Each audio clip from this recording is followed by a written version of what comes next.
Salut, c'est Trado, je suis content de vous retrouver pour la mise à jour de la préparation de la semaine de trading sur indice et sur euro-dollar. On commence par le France 40, équivalent CFD du CAC 40.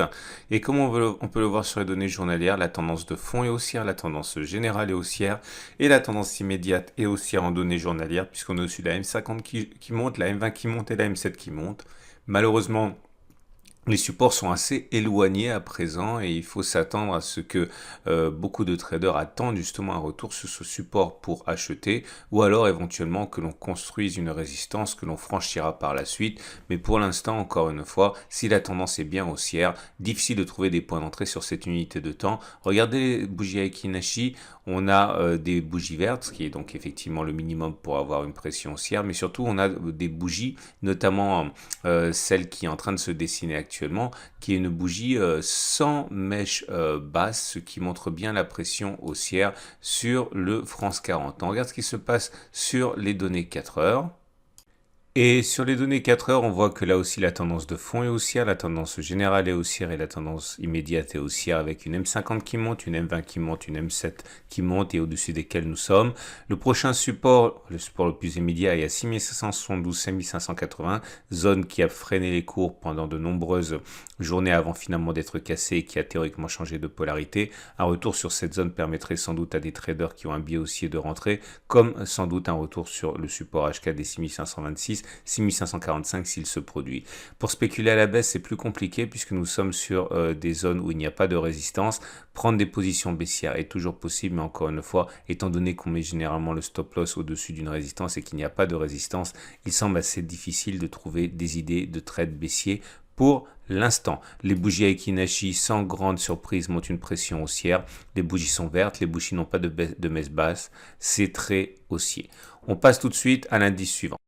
L'indice allemand est dans une tendance également clairement établie à la hausse. On est au-dessus de la M50 qui monte, au-dessus de la M20 qui monte, au-dessus de la M7 qui monte. Autrement dit, la tendance de fond, la tendance générale et la tendance immédiate sont haussières.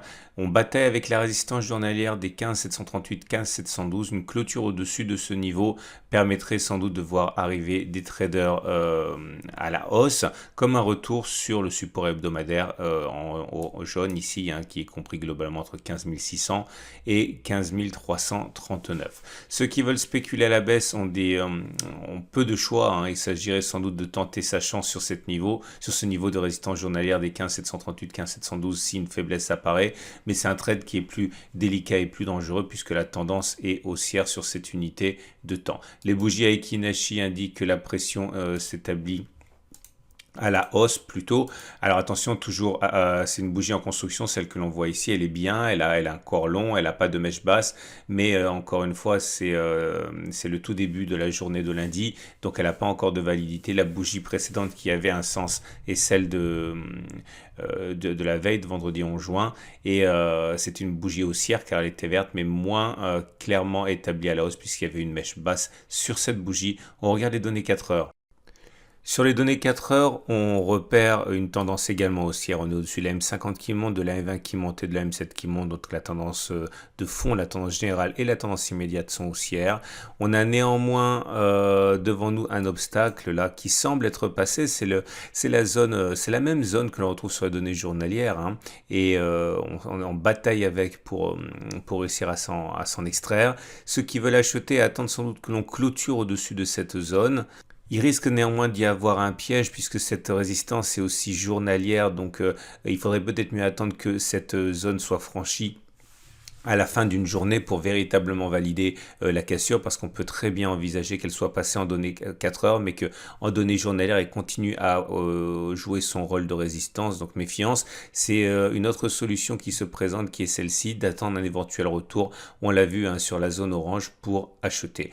Les bougies Aiki Nashi indiquent clairement que la pression s'établit à la hausse avec des bougies longues, vertes et sans mèche basse. Attention, la bougie précédente Aiki Nashi a une mèche basse, donc c'est-à-dire que la pression haussière justement se minimise, s'affaiblit un petit peu. Donc le plus important à comprendre, c'est que cette zone est délicate à passer parce que c'est une résistance H4 et journalière. Il sera donc plus prudent sans doute d'attendre un franchissement de cette zone pour acheter, mais en fin de journée, pas simplement en fin de bougie 4 heures. Et maintenant, c'est l'heure du Wall Street équivalent CFD du Dow Jones. On voit que nous sommes en dessous d'une résistance importante à 35 080, à 34 770. Il faut s'en méfier car c'est une résistance journalière et également de moyen terme. Le support journalier immédiat à 33 550, 33 300 sur cette unité de temps. On est au-dessus de la M50 qui monte, donc la tendance de fond est haussière. Au-dessus de la M20 qui monte, donc la tendance générale est haussière. Mais en dessous de la M7 qui descend, donc la tendance immédiate est baissière. On paie le prix des échecs successifs sur la résistance des 35 080. Si on a un biais haussier, on peut envisager que les traders ayant le même biais achèteront en cas de passage et de clôture au-dessus de la résistance des 35 080, 34 770. Il faudra peut-être même être exigeant en attendant une clôture au-dessus de cette zone à la fin de la semaine, puisque c'est une résistance également hebdomadaire et bien sûr un retour sur le support journalier de 33 550, 300, enfin, un retour tout éventuel, pourrait éventuellement intéresser les acheteurs. Les bougies Aiki Nashi se sont dégradées, puisque maintenant ce sont des bougies rouges, mais la pression des baissières n'est pas extrêmement forte, puisque vous voyez il y a des mèches hautes et des mèches basses. On regarde tout de suite les données 4 heures. Et sur les données 4 heures, évidemment, on paye le prix de ces échecs sur la résistance hebdomadaire. On est au-dessus de la M200 qui monte, donc la tendance de long terme sur cette unité de temps est toujours haussière. Par contre, on est en dessous de la M50 qui descend, en dessous de la M20 qui descend, donc la tendance de fond et la tendance générale sont maintenant baissières. La M7 est plate, on est à son contact, on va dire que la tendance immédiate est plutôt neutre. Ceux qui ont un biais haussier attendent sans doute un signe de rebond sur les 34 440, 34 330 pour acheter.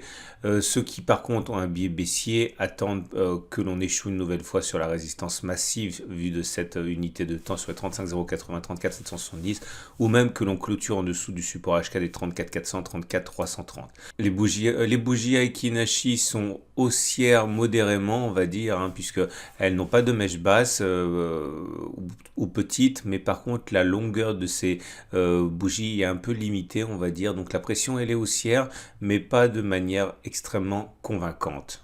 Et voilà le graphe de l'US Texan alias le Nasdaq en CFD. Nous sommes au pied d'une résistance importante, 14 030, 14 080.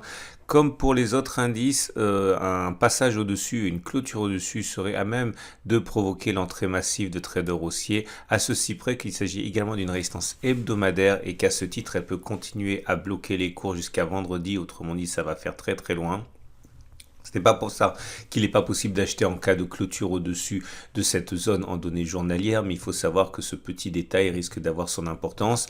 Un retour sur le support hebdomadaire qui semble vraiment très très peu plausible cette semaine des 12 000, 12 470 attirerait également les traders haussiers.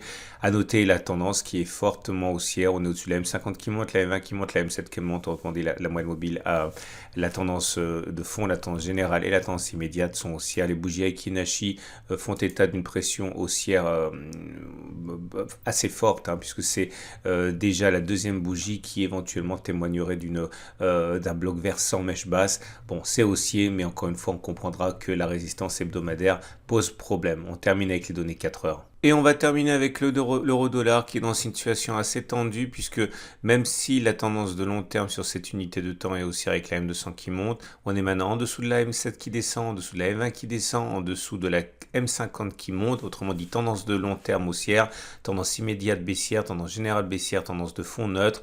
C'est dangereux parce qu'on est en train de travailler le support journalier des 1,2128, 1,2104. Il faut absolument une réaction sur cette zone parce que une cassure de ce support attirerait des traders baissiers.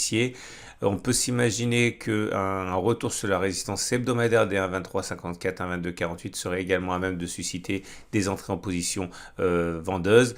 Et naturellement, ceux qui croient au rebond peuvent acheter sur la zone actuelle. On regarde les bougies Aiki Nashi, évidemment, ce n'est pas haussier. Les bougies qui sont en train de se dessiner sous nos yeux sont baissières avec des corps rouges, des mèches réduites et pas de mèches en haut de la bougie. Et les bougies H4 montrent bien les difficultés actuelles, hein, le travail de sape des baissiers sur le support journalier des 1,21, 28, 1,21, 04. La tendance est clairement baissière, on note la M50 qui descend, la M20 qui descend, la M7 qui descend, la tendance de fond, la tendance générale et la tendance immédiate sont baissières.